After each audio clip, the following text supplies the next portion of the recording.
مدد کرنے کے قابل نہیں ہے۔ اب آپ دیکھیے ہمارے اس معاشرے میں کن کو پوجا جا رہا ہے، اللہ کے مقابلے میں کن کو بٹھایا جا رہا ہے؟ ان بزرگوں کو جو فوت ہو چکے ہیں،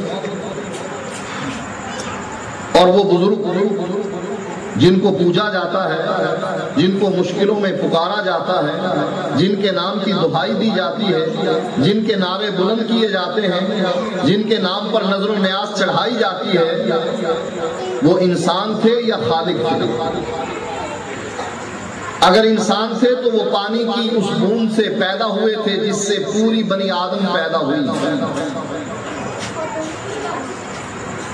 وہ محتاج تھے، ان کو نیند آتی تھی، نیند جب پوری ہوتی تھی وہ بیدار ہو جاتے تھے۔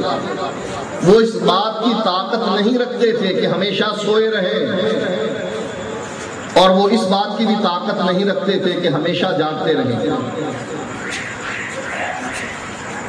جب کچھ وقت کے لیے جاگنا پڑتا تھا، ان کی آنکھیں بوجھل ہو جاتی تھی، نیند کا غلبہ ان پر آ جاتا تھا اور وہ سو جایا کرتے۔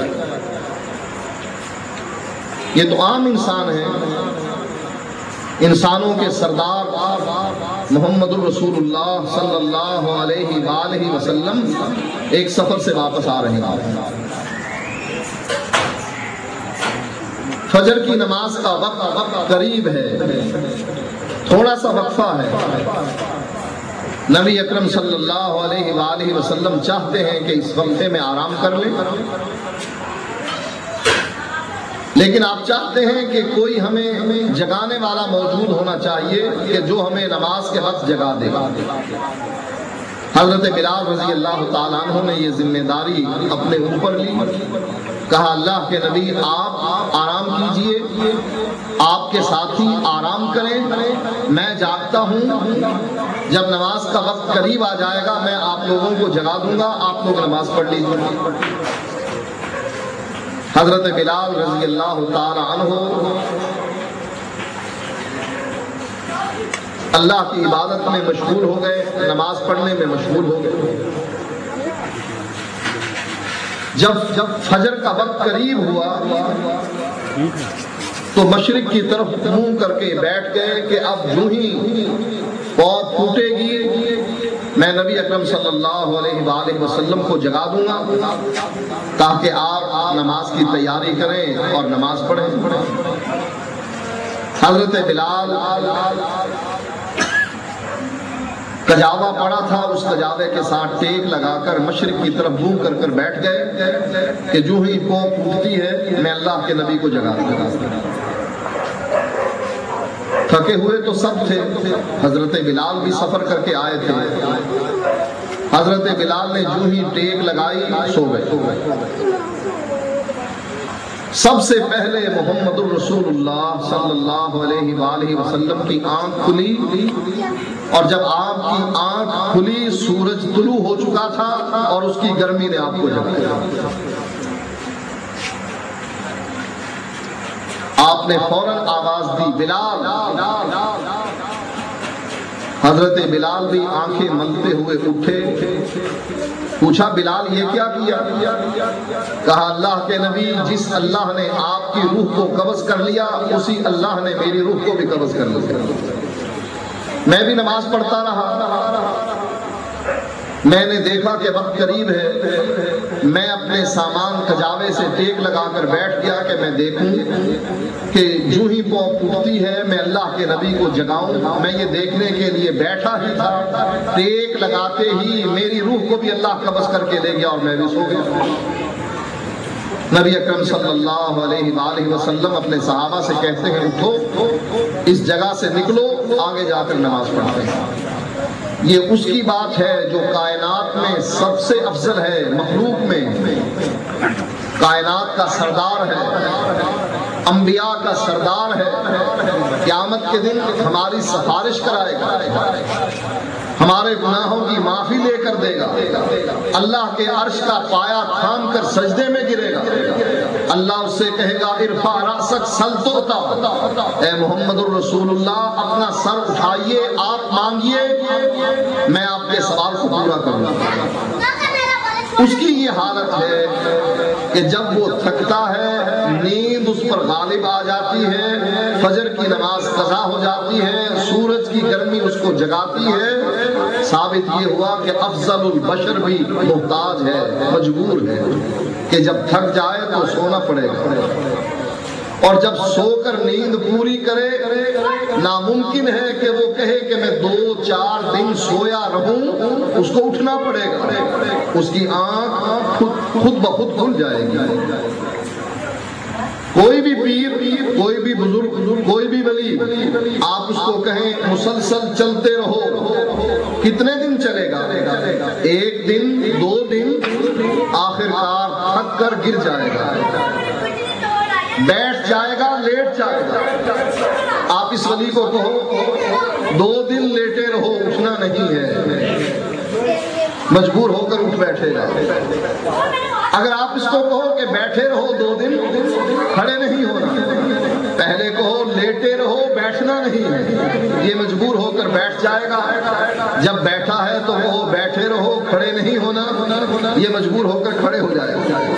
جب یہ کھڑا ہو جائے کہو بیٹھنا نہیں ہے، یہ تھک کر بیٹھ جائے گا، بیٹھنے کے بعد تھک کر لیٹ جائے گا، یہ مجبور ہے۔ ہم ان مجبوروں کو اللہ کا شریک بنا رہے ہیں۔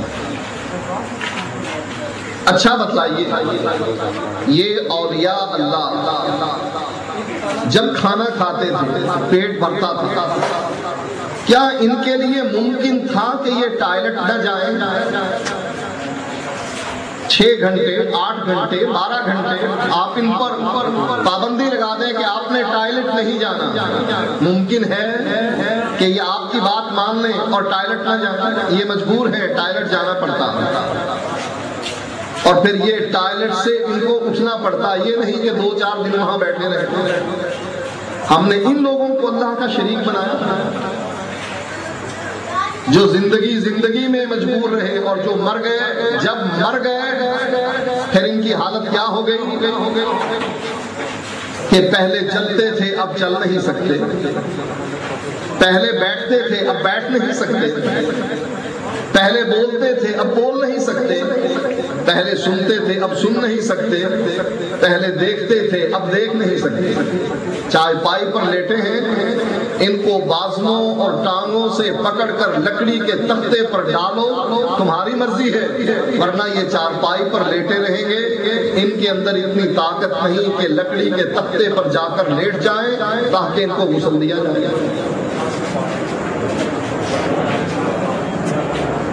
ان میں اتنی طاقت نہیں کہ اپنے کپڑے خود اتار سکیں، اپنا غسل خود لے سکیں، اپنا استنجا خود کر سکیں، ان میں اتنی طاقت نہیں۔ ان کے مرید کینچیوں سے ان کے کپڑے کاٹتے ہیں، ان کے مرید ان کا استنجا اور غسل کرواتے ہیں، ان کے مرید ان کو کفن دیتے ہیں، کفن پہناتے ہیں، ان کے مرید ان کو کندھوں پر اٹھا کر قبرستان پہنچاتے ہیں، کپڑا باندھ کر قبر میں لٹکاتے ہیں، پھر خود مٹی نہیں ڈالتے، مرید مٹی ڈالتے ہیں۔ ہم نے ان لوگوں کو اللہ کا شریک بنا دیا۔ کن محتاجوں کو، کن مرے ہوئے کو جو سننے دیکھنے کے قابل نہیں، کس کا شریک بنایا؟ وہ جو رات کو بھی سنتا ہے، دن کو بھی سنتا ہے، رات کو بھی جاگتا ہے، دن کو بھی جاگتا ہے، وہ انسانوں کی بھی سنتا ہے، حیوانوں کی بھی سنتا ہے۔ رات کی تاریکی میں کالے پتھر پر کالے رنگ کے کیڑے کی چال کو بھی سنتا ہے، دیکھتا بھی۔ رات کی تاریکی اس کے لیے کوئی فرق نہیں ڈالتی، فاصلے کی دوری اس کے لیے کوئی فرق نہیں ڈالتی ہے۔ وہ 7 آسمانوں کے اوپر عرش پر بیٹھ کر پوری کائنات کی بات سن رہا ہے۔ ہم ان کو اللہ کا شریک بناتے ہیں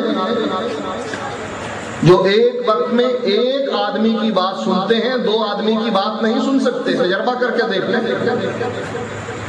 ولی تو اب بھی موجود ہے نا، بزرگ جن کی آپ زیارت کرتے ہیں، جن کے قدم چومتے ہیں، ہاتھ چومتے ہیں، جن کے سامنے آپ نذرانے